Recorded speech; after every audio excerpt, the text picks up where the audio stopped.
Hey guys, so welcome back to the channel. In this tech tutorial video, we're going to reveal to you how you can check how much space you have still available in your Microsoft Loop account and how much space Microsoft Loop, including your workspaces, items and pages, are taking up inside your Microsoft storage.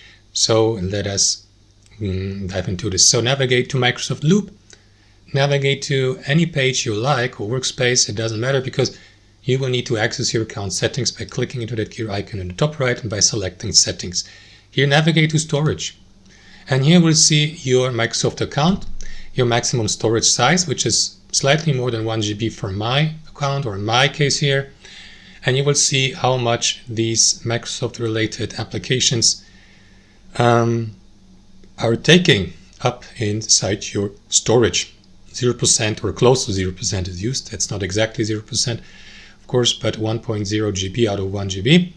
You will see, for example, Loop is taking up that much space, OneDrive, as well as Outlook, and you can click into the given option and you will be redirected to the homepage of the given Microsoft application, in this case your Loop.